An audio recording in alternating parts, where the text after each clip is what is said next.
I have to also, I'm recording live on YouTube. So I wanted to tell everyone that I'm doing that. In case you want to just go straight to YouTube, you can, or you can come on our Zoom link. If you want a Zoom link, then send me a message on YouTube. You can't send me a message on my YouTube, can you? My YouTube channel? No. Yeah, all right. Anybody? Yeah, you could send me messages. I sometimes listen to them even, or read them. I just read now all the YouTubes. For all the people who are watching this year, I'm so not into technology. You see, I have a phone. I can't figure out how to use the phone and the YouTube and the computer. Recording in progress. But it's fine. As long as we get the Torah out to the world, it's fine. Let's wait another minute until all the people on Zoom come. I think a lot of people didn't get the mail. Why is that? I mean, I sent it late.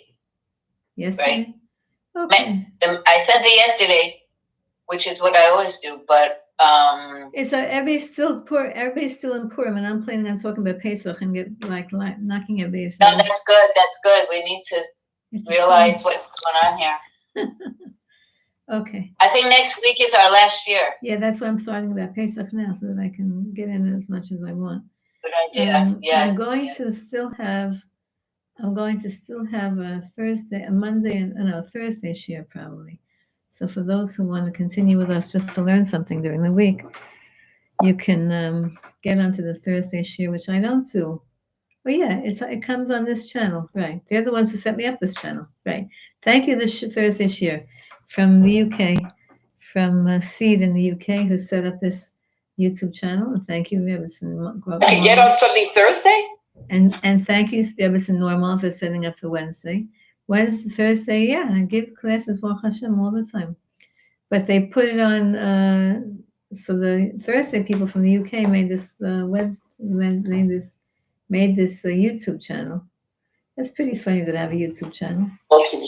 Me and President Trump and all those people. Okay, so let's start learning.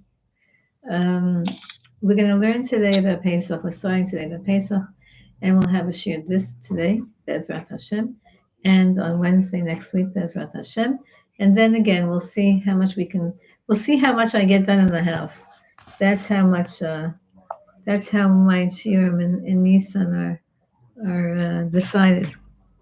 Okay, first of all, in the Gemara, you might ask, well, we're still into Purim. I'm telling you, I'm still organizing the Shlach Manot and all of that.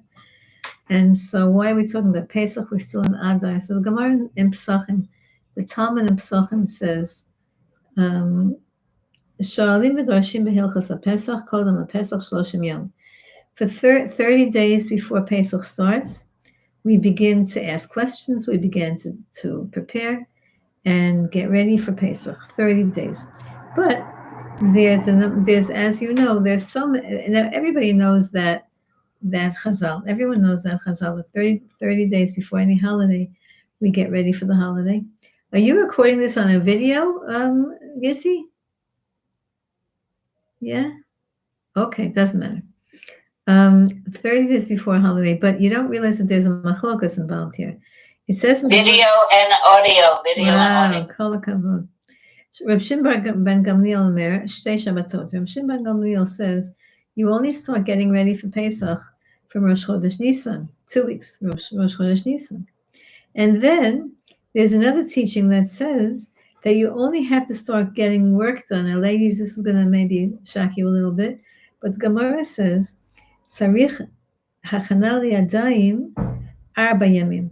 We only have to start actually in the cleaning process 4 days. I was going to say 40, but no, 4 days before Pesach is when we begin the cleaning process. So we're going to learn. They had a small home then. Right. So let's, but you should know what they used to do. They used to take everything out of the house. Everything was out of the house. They took everything into the street. And, you know, they had also wooden, how do you say? Earthen floors. And every generation has to do what they have to do. Okay. So, like, let's say, for example, when Hashem is going to make the 10 plagues happen again on the enemies of the Jewish people, he's not going to make frogs come out of a frog. He's going to make a virus in the computer that's going to take down all the computers and, in the nuclear computers of the enemies of the Jewish people. Hashem's going to make, Hashem updates, just like we update, Hashem updates. And so, but we could, we have the famous Rabbi Scheinberg, Rabbi Scheinberg's from Torah Or Zatzal, his teaching, he used to say the same thing. You only need 4 days to clean, and don't start washing your windows. Of course, everybody washes the windows anyway, because we want to have a beautiful, clean house. You want in the house on Pesach night, the presence of God comes into the house of every single Jew in Pesach. So we want the house to be nice and clean in honor of Hashem. But Meikar Hadin, from the bottom of from the main law is that we have to have chametz removed from our house, and that only takes 4 days. So again, let's review. 30 days, Tanna Kama says 30 days. Reb Shimon ben Gamliel says 2 weeks, and from Rosh Chodesh, and then the Gemara continues and says 4 days of actual cleaning. Let's understand why that is. 30 days before, it's because we have a teaching that anytime, this is a very interesting teaching that we should all know, whenever Hashem decrees a blessing upon a person, the decree takes 30 days for it to manifest in the physical world. That's what the Gemara says. It's based on a medrash. It says 30 days Hashem decides already, and then 30 days later, it actually descends into our reality. Not just that, but we know. Can I interrupt you 1 second? I'm sorry. I just want to dedicate the shiurim to one of the hostages that was reported to have been murdered on October 7th. They just announced it yesterday. Oriel Baruch, Hashem Yikam Damo. Amen. Amen. And his mother just wrote me a WhatsApp message. Really? Wow. I feel that it's hard to understand how she feels, how the parents feel.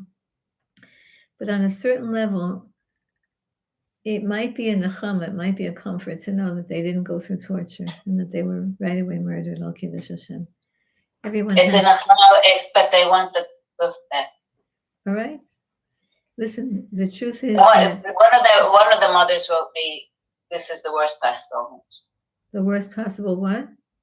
News. Of course, because they hoped that they were alive.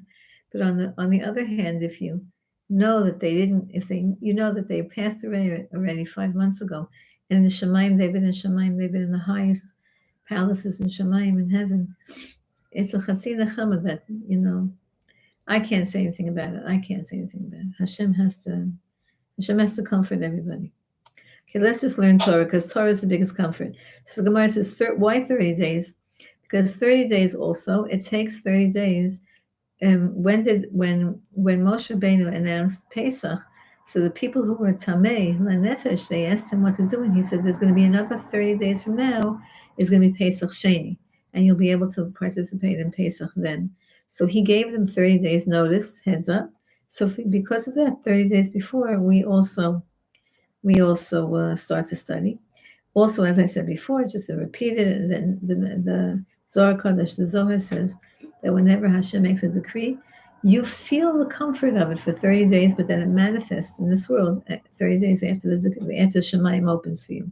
Why 4 days? Because 4 days, if you remember, Moshe Rabbeinu said, take the original Pesach in Mitzrayim, take the Seh, right, the Korban Pesach, on the 10th of the month of Nisan, 4 days before it was supposed to be slaughtered, and tie it to your bedposts, and get ready.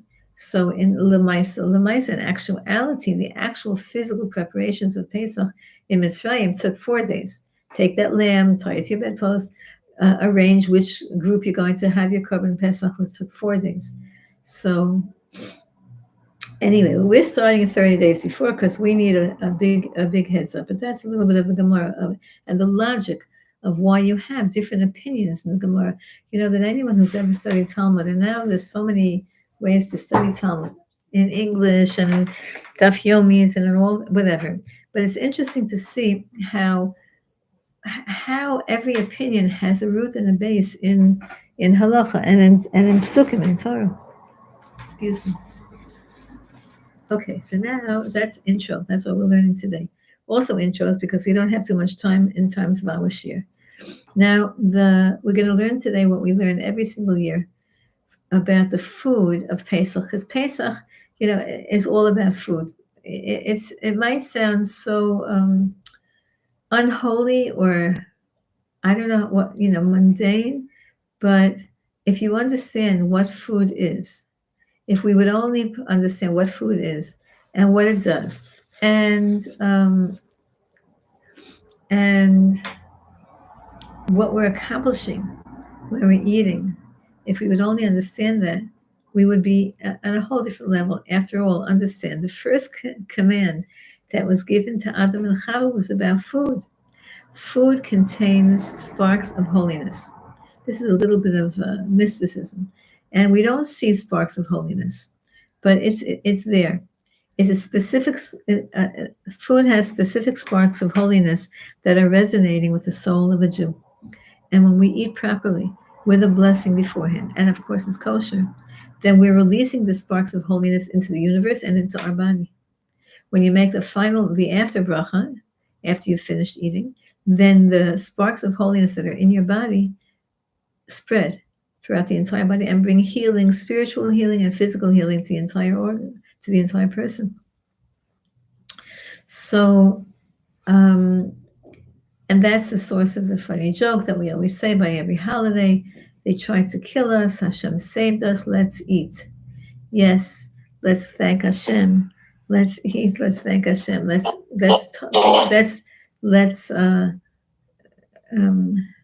declare that everything in this world is not what it appears to be. Food appears to be the most materialistic, and it's so not. It's a holy connection between us and Hashem. Hashem did not have to make us needing to eat food. Hashem didn't have to make us needy to eat food, but He did because He wants us to establish a connection between Him and us through a medium of food, among other things. So anyway, there's a lot of the whole thing about Pesach, as we were told, we can't have certain foods on Pesach called chametz. Chametz means food that has flour of the 5 grains: wheat, spelt, barley, oats, and what am I missing? Wheat, spelt, barley, oats, and Rye. Not rye. Correct, rye. Thank you, Rebbetzin. Who said that? Rivki? No. Ilana. Thank you, Ilana. Ilana, you're off the hook now because she's Gitti's recording. Okay, so why did Hashem tell us not to eat chametz? We don't know. But what we do know, in other words, we don't know anything about why Hashem does what He does. But what we do know is that chametz represents many types of qualities. And the main quality that we need right now is humility and just to let Hashem do what He needs to do to redeem us. Pesach is the redemption. We have no idea what this year Pesach has in store. And they're, all the people who are predicting what they're predicting, and we don't know. We have no idea. But what we do know is Am Yisrael Chai. We're always going to be alive. Hashem is alive, and we are always eternal. Hashem is eternal, and we are eternal. That's what we know. And we also know that there are certain times when we can't save ourselves. Certain times when we can, and we should make major effort to save ourselves. But certain times we can't. There's nothing we can do. If today they just announced that Indonesia or one of those countries that's all Muslim wants to send 500,000 troops just to help out Hamas and Hezbollah, we can't save ourselves from that. We're being attacked from the inside and from the outside. The inside because the government is not being proactive enough, and the outside because the whole world is against us. And you know what? The more I heard just now a declaration that a statement that the American president, Yamach Shemo, that he said about the Palestinian pro-Palestinian demonstrations in America. He said something like, well, maybe they have a point. Okay, so if you ever wanted to feel alone in the world, we're alone in the world. And yet here I'm in Jerusalem, Israel. I feel the safest. I feel like Hashem is surrounding us and he's going to protect us. He might wait till the last second. You know, Jews are always late. Hashem is, right? Hashem is funny when it comes to that. That's why we take in Shabbos early, by the way. Why do we take in Shabbos early? In Yerushalayim, we take in Shabbos 40 minutes before the rest of the world does. And now they're saying take it in even earlier. Why? Because we don't want to wait till the last minute. We don't want Hashem to wait to redeem us till the last minute. But it might happen, and just it doesn't matter. We're going to all be safe. We have Olam Hazeh, we have Olam Haba, we have Hashem. That's all we need. So let's talk about a little bit about the kavanot, about the intentions that a person has during the Pesach Seder, and in general, the whole Pesach, and in general, for eating all the entire year. This is coming from the Sefer called the Pri Tzadik. At the end, for those of you who have the Svarim of Reb Tzadok HaKohen from Lublin, now I have a very, very old copy of this. It's 30 years old, my set. So I have no idea how they're printing it now. But in my set, at the end of the book of Bereshis, in the Pri Tzadik, in the Sefer of Reb Tzadok HaKohen on the Parashas HaShavua, at the end of that Bereshis, they printed a little tiny few pages called Kuntrus Eis HaOchel, which means a little pamphlet talking about how to behave and how to have intention while a person is eating. This is something that anybody who has if food is a topic in your life, then you should learn this Kuntrus Eis HaOchel. It'll help. It's a spiritual antidote to a person who has any kind of issues with food. Too much, too little, any of that. Learn this. It's not only how much is it? 10, 5 pages, 6 pages, 10 pages. Okay, so we're going to learn. And again, I have a very, very old printed copy of this. So,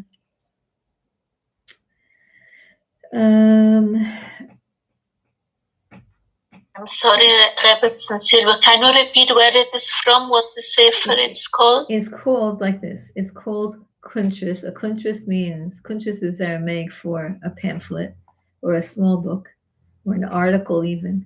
8 ha'ochel. 8 ayin tov, which means the time of eating, when you eat. And this is actually taken from a manuscript that Tzadok HaKohen from Lublin wrote. There was a handwritten manuscript, and they just printed it. So in my volume, it starts on a little sub-paragraph Yud 10. That's when it talks about the food of the Pesach Seder. Matzah. First, he talks about matzah. Achilat matzah notenet kedusha ba'achilot. When you eat the matzah at the Pesach Seder, you're going to now accomplish a huge spiritual task that will last until the entire year, until next year Pesach. And what does that do? By eating the matzah at the Pesach Seder correctly, and we'll see in a second what that means correctly, then you're elevating whatever food you eat for the whole upcoming year, you're elevating it and you're infusing it with more holiness. Meaning, you're not going to allow the food that you eat for the whole upcoming year to make you more materialistic. It's going to allow you that whatever you eat during the year will stay holy and will stay uplifted. Meaning, like on Shabbos, everyone knows that even though you can gain weight on Shabbos, those people who say that you can eat whatever you want on Shabbos and you don't gain weight, sorry, but the scale will prove otherwise. But what you don't gain is addiction to food, because food is addictive. Some people who can eat just for the sake of fuel and for the sake of it's a mitzvah to eat, then the food doesn't become addictive and it doesn't make you needy of materialistic pleasures.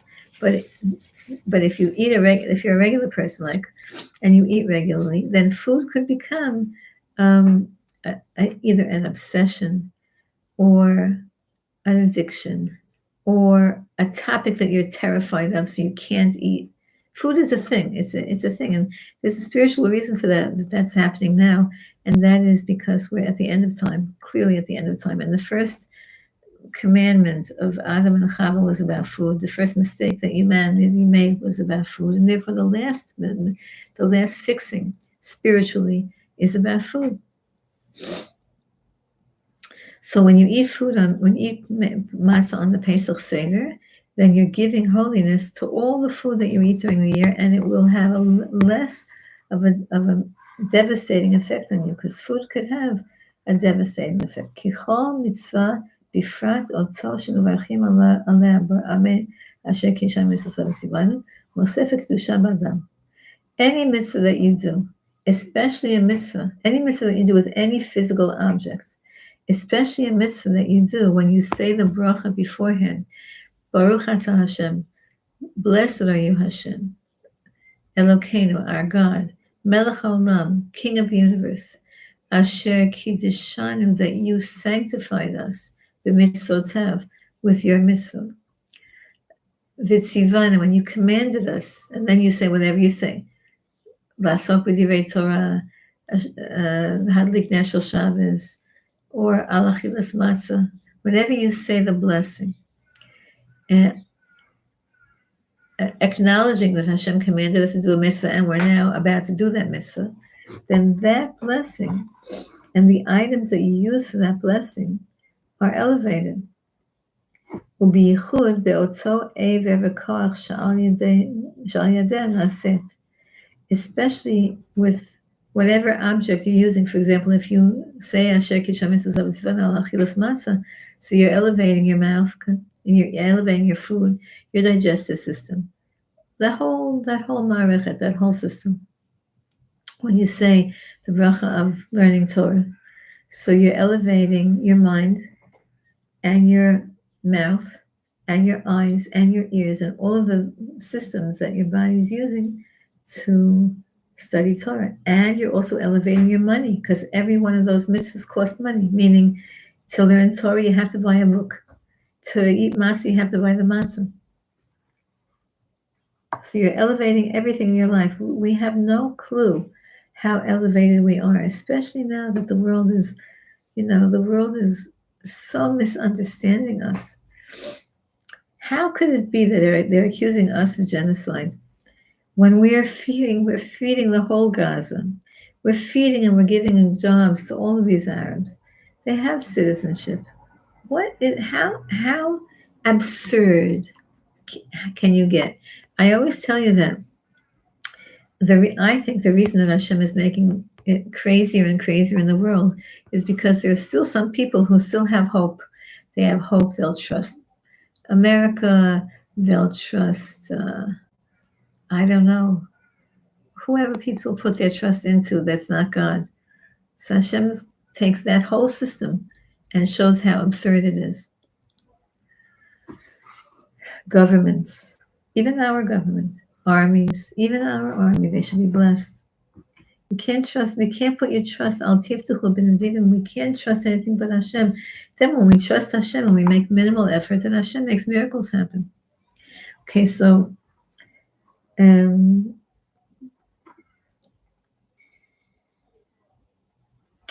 this is why it says that Yetzer Tov v'Yetzer Hara, Chametz u'Matzah. So we have a teaching that the Yetzer Tov, the good inclination, is compared to Matzah, which is humble, and the Yetzer Hara is compared to Chametz, which is inflated and arrogant. And as we said before, you have to the Goyish expression, but it's also a Jewish expression. Let go and let God, right? Letting go doesn't mean sitting and completely not doing anything. We have a mitzvah in the Torah to make effort, sorry, I had to make sure that was okay. To see if I still have battery left. We have a mitzvah to make effort in the world. But we also have a mitzvah to recognize that the effort that we make is not what's bringing us our success, but rather we're doing that because Hashem commanded us to.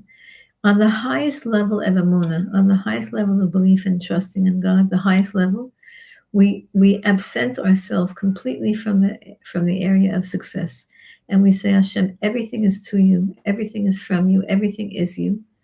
You tell me that I have a mitzvah to make efforts so that I can cover up the blessings in my life using derech hateva, using the world of nature, and because we're not worthy of open miracles. But the tzaddikim who were worthy of open miracles, they made minimal effort.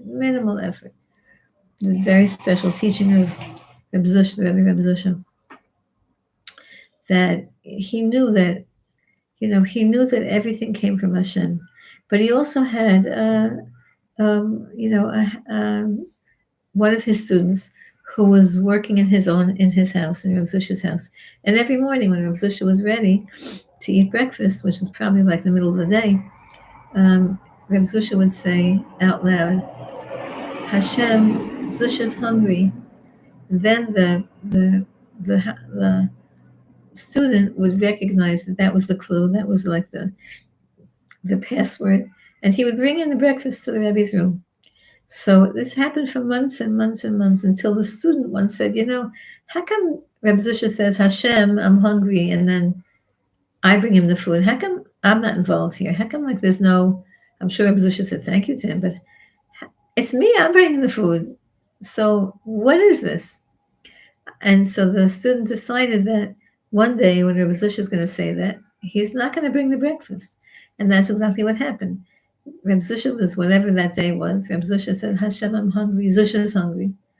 And the servant, or this worker in the house, was with the tray of breakfast, waiting for Reb Zusha to say to him, okay, could you please bring the breakfast? And Reb Zusha didn't say that at all. He just waited for Hashem to send him breakfast. And so sure enough, there was a knock on the door. And Reb Zusha, because this guy wasn't there by the door, he wasn't there, the helper, so Reb Zusha went to the door himself and opens the door, and he sees one of the people in the neighborhood with a big tray of food. And he said, Rebbe, we just made a bris for our son, and I wanted you to participate, so we brought you from the bris. And Reb Zusha said, thank you. And then that Heisbacher, that boy who was the servant in the house, who was serving in the house, he realized it is Hashem sending him the food. It was just through him. He was lucky enough to be the shaliach, the messenger. Okay, so chametz means I'm too much involved in my own self. Now, all of us, until Mashiach comes, we all eat chametz a whole year long. But Hashem says, I'm going to give you 1 week where you're able to totally not be in your ego. You're not in your ego anymore. You're recognizing that everything is from Hashem. Everything is a miracle. Everything, our survival is a miracle. Everything is from Hashem. So no more chametz for 1 week only. The rest of the year you could eat chametz as much as you want, and it won't harm you the rest of the week, the rest of the year. Chametz won't harm you the rest of the year. Why? Because if you've eaten matzah on Pesach, the whole 8 days of Pesach in Chutz and 7 days of Pesach in Israel, if you've eaten the matzah, then you've strengthened your understanding of emunah and bitachon, and so you can eat chametz the rest of the year without being afraid of it. Diga yetzer hara ba'achila. Now, Rabbi Zusha says like this: the main form of negativity and the tendency to put the body primary and the soul secondary, the main form of that is eating. Eating makes us primarily focus on the body's comfort and the body's needs, and secondarily on the soul. Now we all acknowledge the soul. We all acknowledge that the soul is primary and it's really what's giving us life force. Hashem put the soul in a body. When the soul leaves the body is no longer functioning. We all acknowledge that. But think about during the day, how many hours do you devote to your soul and how many hours do you devote to your body? Now, if you eat l'shem shamayim, then you're devoting hours to your body, to your soul also. But if you're a regular person, think about laundry, cleaning, cooking, shopping, getting dressed. All of those things, you can do them on the highest level, and then they will be spiritual. But if you're not paying attention, or if you're not being paying attention, I'll say it like that, because I was going to say the word meditative mood, but meditative sounds like you could just be paying attention to the fact that now I'm cleaning the house. Why am I cleaning the house? Not because I'm one of those fastidious, and I have to impress somebody. No, I'm cleaning the house because Hashem gave me a home, and the home is a miniature Beis HaMikdash, a miniature temple, a miniature dwelling place for God, and that home has to be kept in a proper way so that God's presence is comfortable here. How do you feel? Unless you yourself are not the most, fastidious. But how do you feel when you walk into someone's house and it's a total mess, and it's a wreck, and it's, I don't want to have this described to you, especially if you have a lot of kids. If you have a lot of kids, we should have more. And if you don't have cleaning help, which you should have, everybody needs cleaning help if you have kids. So it's hard, it's hard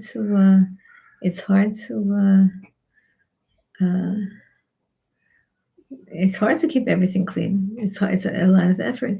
But if you're cleaning l'shem shamayim, and not just because it gets you nervous to have a messy house, then you're in the Beis HaMikdash. And if you're eating to keep your body healthy and to keep your body functioning, and so that your body shouldn't bother you, you have to eat enough. What does the Rambam say? The Rambam says you have to eat enough that your body shouldn't be bothering you anymore. And he says that's 3/4. You can eat 3/4.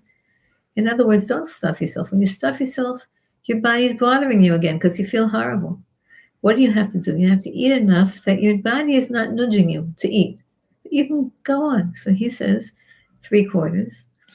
That's how much you have to eat. And when you're buying clothing, so everybody knows we're buying clothing so that we should honor God. A Jew has to look in a manner befitting a Jew. And of course, modest and all that stuff. So everything could be elevated, and everything could be non-elevated.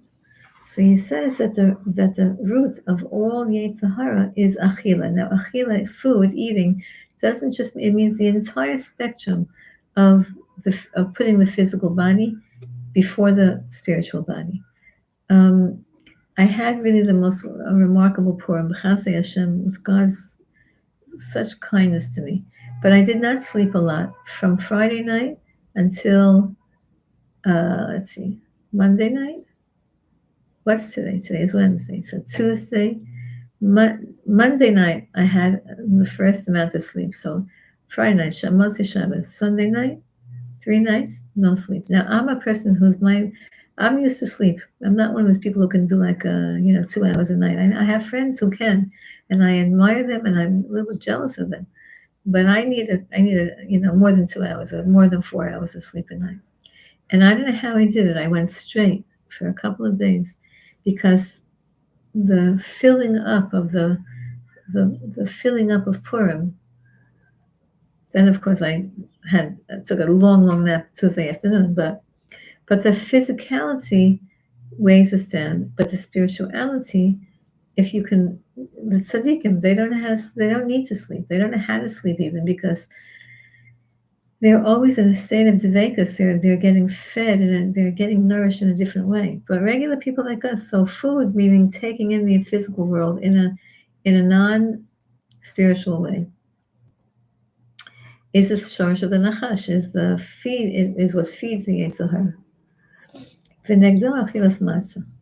But opposite that is the eating of matzah on Pesach, especially at the Pesach Seder. And if you're in Chutz La'aretz, you have 2 Pesach Seders. If you're here in Israel, you only need 1. It gives food, holiness for the entire year. What does Mara do? So Matzah gives holiness for all grain products for the entire upcoming year. What is Mara? Mara is a vegetable. So it gives Kedusha to all the vegetables that you're going to eat in this entire year. And in the times of the Beis HaMikdash, when we had the Korban Pesach, so when we would eat a little bite, how much did you need? You needed a kazayis, maybe a kibetza of the Korban Pesach, of the lamb. So that gave holiness to all the food that you would eat of animal products for the whole up and coming year. So now we covered everything, right? We covered vegetables, which means fruits and vegetables, because anything that grows from the ground, that's elevated by the morrow. We covered all wheat products, all grains, which would probably include the legumes, because Ashkenazi Jews don't eat legumes on Pesach, so the matzah fixes that, and the all animal products is fixed by the Korban Pesach, and by even the saying of the Haggadah. Now Rabbi Tzadok in parentheses says, by the way, since we don't have a Korban Pesach, that we're not eating a Korban Pesach, he says, "V'lachein bazman hazeh," in this time that we're living now, Amei haaretz asur le'echol basar ki ein lanu achilat basar shemevarchim alav asher kishan mitzvah v'tzivan rak talmid chacham. So he says something very interesting, and this is a major source of debate among the Jewish people to this day. He says a regular Jew who doesn't know how to eat meat in an elevated state should not eat meat during the week. Rather, Shabbos and Yantif and Rosh Chodesh and by a Sudas Mitzvah, bris, a wedding, then everybody could eat meat. He's not talking about chicken, by the way. He's talking about basar. Because otherwise we couldn't eat anything, because if he was talking about all animal products, and we would all have to be vegan, and there's no Indian of that during the week. Maybe there is. I don't know. But he says only, but a Talmid Chacham, a person who's a Torah scholar, he knows how to eat meat during the week to eat only for the purpose of having strength to study Torah and keep mitzvah. But otherwise, maybe a person shouldn't eat so much meat during the week. I'm talking about red meat. Now, I don't want to put down any butchers or any people who need to eat that. I myself personally, for many years, was vegan and then vegetarian for many years. And but my body needs a little bit of animal products, a little bit of meat or chicken that needs that to sustain itself, especially if you're blood type O. Many people who are blood type O, they need to eat animal products, certain kinds of animal products. The point I'm making here isn't about telling you what to eat, but telling you that the eating on the Pesach Seder literally infuses holiness for the entire upcoming year of anything that you eat, as long as you eat at the Pesach Seder with intention, meaning, and that's when we make the blessings before we eat, meaning that you recognize that the whole Pesach Seder is about fulfilling Hashem's commands. The wine, by the way, that's also the fruit. The wine is part of all the fruits. The 4 cups of wine elevates any fruit and any drink that you'll have for the whole upcoming year. And by the way, there's no manufacturer, there's no, let's say, GMO food in the Pesach Seder, so probably you shouldn't ever eat that. Processed food, there's no processed food in the entire Pesach Seder. You probably shouldn't eat any of that, because there's no way to elevate it for the whole upcoming year. Unless, of course, it's a Shabbos or it's a bris or whatever. I try to, I'll tell you funny, I try to share with people that it's important to eat healthy. It's a mitzvah. Some people recognize this early in life, and some people have to wait later in life till they recognize that it's important to eat healthy.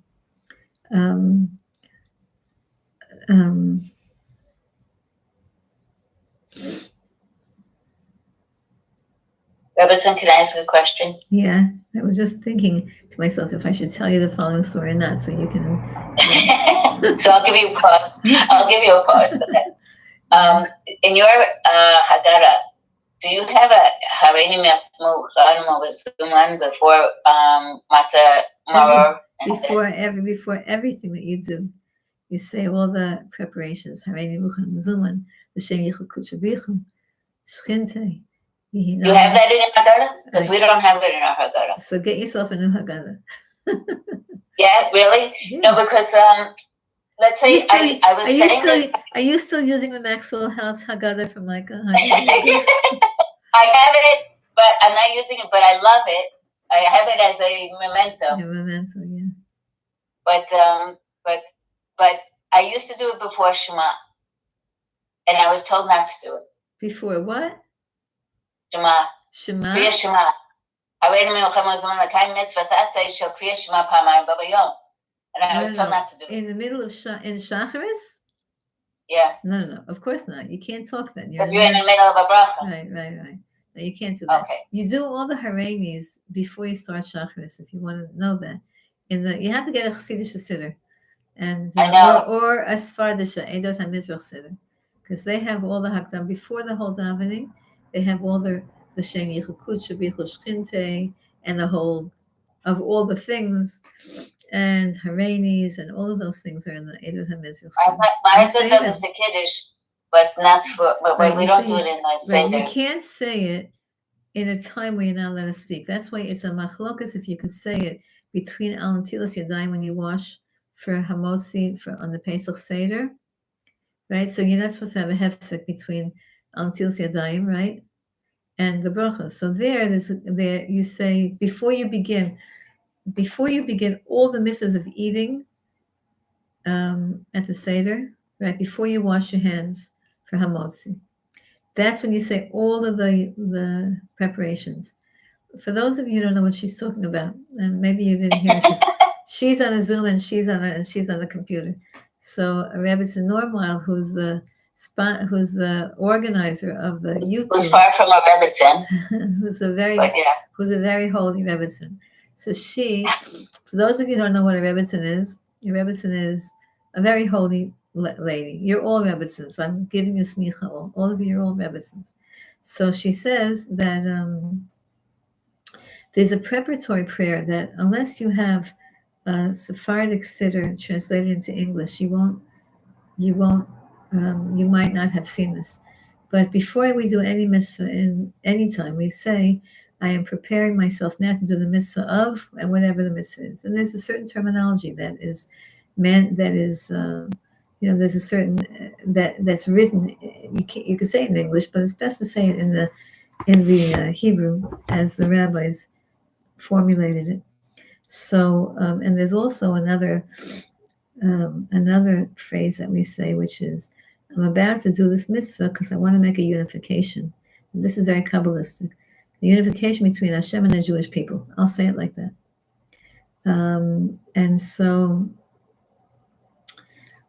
And this gets us into the headspace of what we're about to do. This gets us into the headspace of what we're about to do and makes us recognize how important what it is that we're about to do.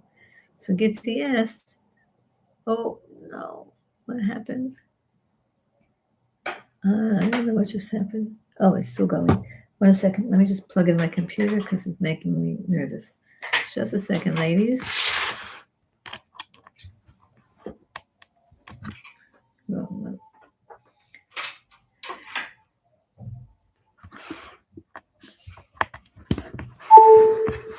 Okay, now hopefully it won't make me problems.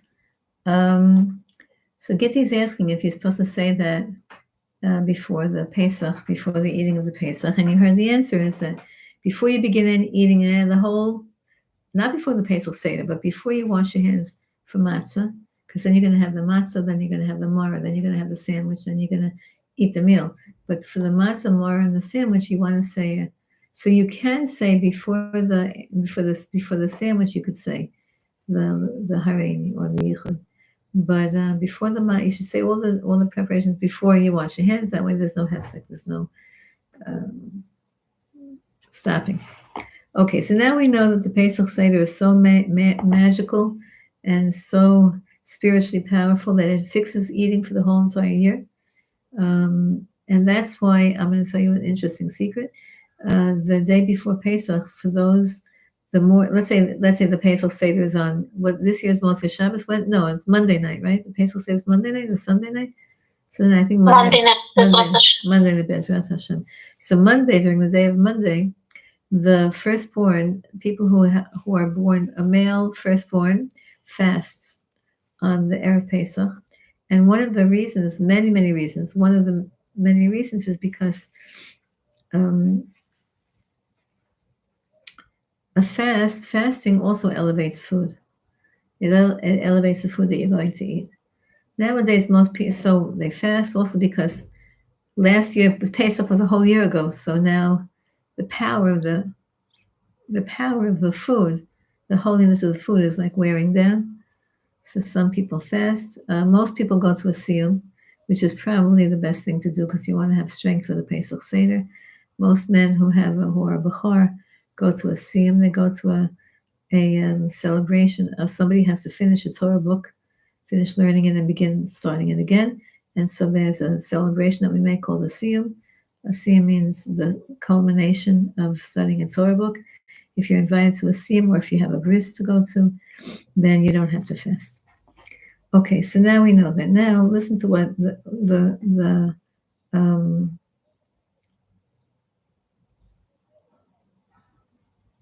also the food that we eat at the Pesach Seder, the matzah, the maror, and the sandwich, and the wine, is like eating kachim. It's like eating the food from the Beis HaMikdash.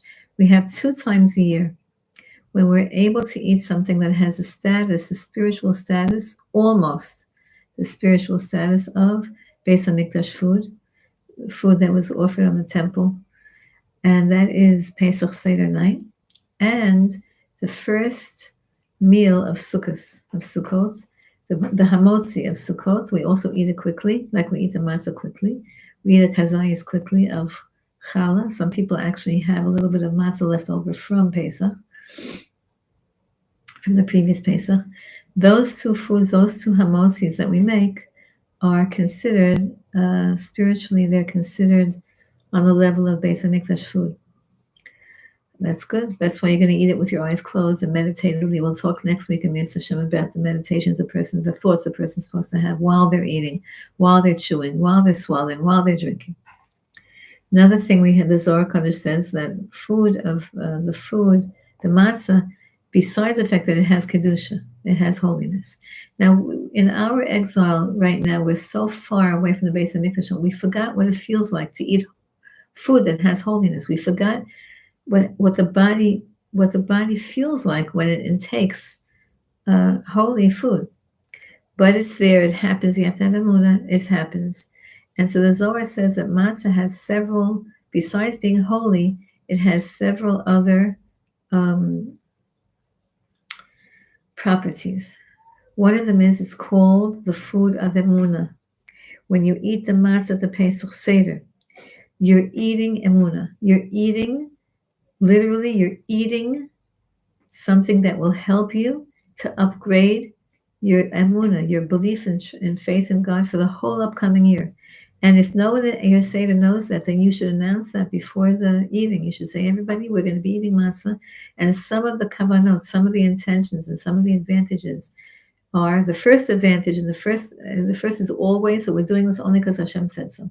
That is the first the first intention that we have when we're eating the matzah, and that is, I'm eating this because it's a mitzvah of the Torah. Hashem gave us a Torah. God created the universe, and He created us, and He gave us a Torah. In His compassion for humanity. And one of the mitzvot, one of the commandments in the Torah is to eat matzah, and that's why I'm doing this. I'm doing this to fulfill God's command. That's always the highest element, the highest level of fulfilling a mitzvah. The second is to know that this is increasing my emunah. It's literally allowing me, it's upgrading somehow. Just like you have vitamin C, it upgrades your immune system. lahadil, to make a separation between the more physical and the more spiritual. When you eat matzah, it upgrades your emunah. The next thing it does is it cures you. Matzah is called the cure for all diseases. I remember by being privileged to be at the Pesach Seder of the Rebbe 30 years ago, and it was hard for me to see this. But the Rebbe, who had had a stroke, insisted, even though he couldn't eat, he could only eat, let's say, applesauce kind of consistency, but he insisted that they give him matzah at the Seder. Now, it couldn't be a lot, but he wanted to have it in his mouth, and the Rebbetzin was watching till, that the Gabbayim were giving him, and she was like davening with her whole heart that he shouldn't choke on it, and then, because he wouldn't even allow it to be moistened with water. By the Chassidim, they don't do that. And he had to have matzah in his mouth, at least whatever his body could tolerate, because the matzah is curative. Now, it didn't cure him of his stroke, because Judaism is not magic. It's not like you do this and this happens.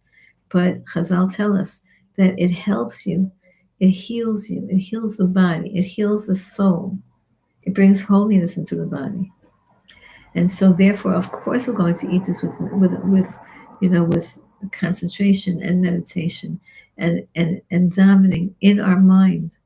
All of the thoughts I just said to you, you should have these in mind while you're eating. Write it down. I have it written in my Sfarim when I whatever Haggadah I'm using. Can I add besimcha? Besimcha, you could add anything, because emunah is simcha. Emunah is simcha is healing. Simcha is kedusha. Of course, have in mind whatever you daven whatever you want while you're eating the matzah, while you're chewing the matzah, while you're eating in your mind, because you can't speak. In your mind, you're asking Hashem for anything and everything that you want. It's the most remarkable experience of Pesach Seder, and that's why, our grandparents and great-grandparents and great-great-grandparents, they knew this.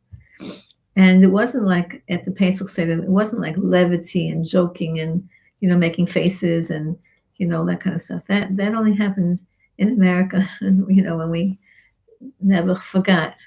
But our ancestors, they totally knew this. And I think that that's one of the reasons that the Pesach Seder is still, even among uneducated, unobservant Jews, Pesach Seder is something. There's something there. They know about it. They might not know about Tu B'Shvat or Tu B'Av or even Tisha B'Av.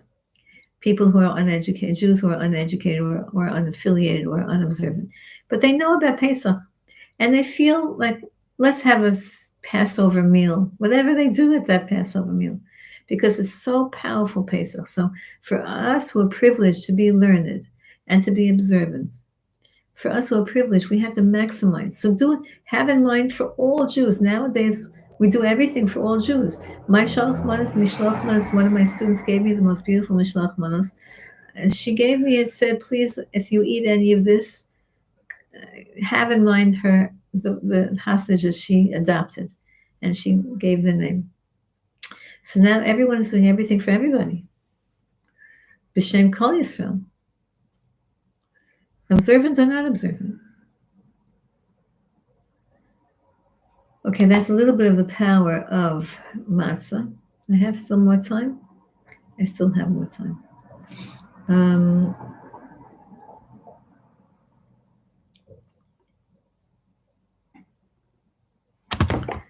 Matzah has many different names in the Chumash. One of them is called Lechem Oni, the bread of affliction. Now, you've all heard that because you all have your English Haggadahs, and you see, this is the bread of affliction that our forefathers ate in Egypt, right? We lift up the matzah. But the Gemara says like this, Lechem Oni, the bread of affliction, it's true that we have to acknowledge that. Everybody's going to have at their table, the Pesach Seder table, an empty seat. We have that now. Maybe we need 2 empty seats. One empty seat is for the Jew who doesn't come to the Seder. One empty seat is for all the Chatufim. Let's hope by then there's resolution about that. Amen.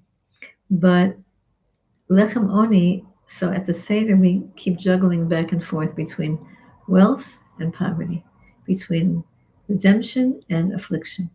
The wine represents redemption. The matzah represents affliction. The charoset represents redemption. The mara represents affliction. We go back and forth. We lean, right? I'm leaning one. I don't know how you're going to see this on the TV, but I'm leaning that to my left, right? So that represents redemption. And when we don't lean, we eat straight by the matzah, what represents affliction, etc., etc. Because on Pesach night, we're remembering and experiencing both of these things. But the Gemara doesn't want us to just think of matzah as lechem oni, the bread of affliction, because after all, it's such a holy food, as we just described. So therefore, the Gemara says oni means onim. Onim means to speak about. Lechem she'onim alav dvarim harbe. The lechem, the bread that we use as the jump start to have discussions about the whole Jewish history. Because we speak about, when we say the Haggadah, we uncover the matzah, the main matzah that's in the middle of the table. We uncover it so that when we say the Haggadah, the story of Mitzrayim, the matzahs are exposed and we see them because we speak about them.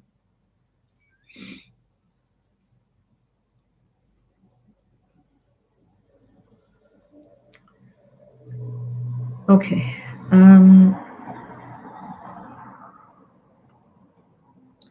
There are so many Pesach stories, so many stories of Eliyahu and Navi coming on Pesach to people's houses and, looking like a schlepper or looking like a poor person or whatever. But really, we also have inside of us an Eliyahu and Navi. We also have inside of us a Moshe Rabbeinu.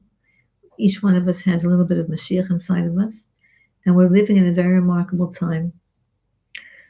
So to prepare for Pesach is not just about preparing the house. It's about preparing the mind.